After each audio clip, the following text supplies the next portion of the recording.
You want discipline, but you're treating it like a chore, something you have to force, something that drains you. That's why you quit. Here's the shift. Discipline isn't supposed to hurt forever. It's supposed to become addictive. And these 5 habits will get you there. Number 1, make it so small you can't say no. You're trying to go from 0 discipline to running 5 miles and waking up at 5 a.m. No wonder you quit. Start smaller. 1 push-up, 1 page, 1 minute of silence. So small it feels ridiculous. Because the goal isn't the push-up, it's proving to yourself you can keep a promise. Stack those promises and discipline becomes automatic. Number 2, track your streak like your life depends on it. Get a calendar, mark an X every day you follow through. 1 X feels like nothing. 7 straight feels like momentum. 30 straight feels like identity. You're not just disciplined anymore, you're the guy who doesn't break streaks. And that identity is stronger than any motivation. Protect the streak, let it become sacred.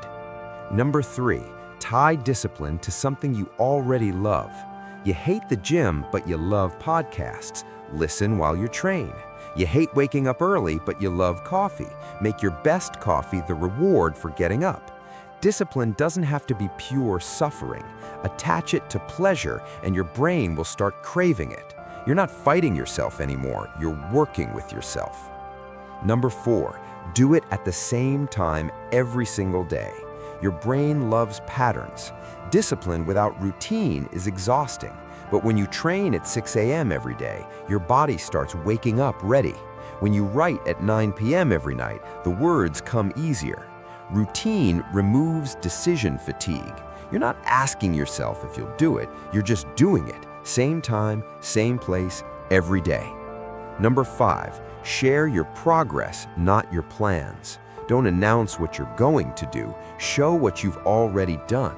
Post the workout you finished, share the book you read, show the result of your discipline, not the promise of it. This does 2 things. It holds you accountable and it rewires your brain to crave the pride of follow-through. You stop seeking validation for intentions and start earning respect for execution. Discipline isn't about forcing yourself forever. It's about building a system so strong that not doing it feels wrong. Make it small, track your streak, tie it to pleasure, do it at the same time, share your proof, not your plans. These 5 habits turn discipline from a burden into an addiction. And when discipline becomes addictive, everything changes. Your body, your mind, your life. So start with 1, build the system, and let discipline become the thing you can't live without.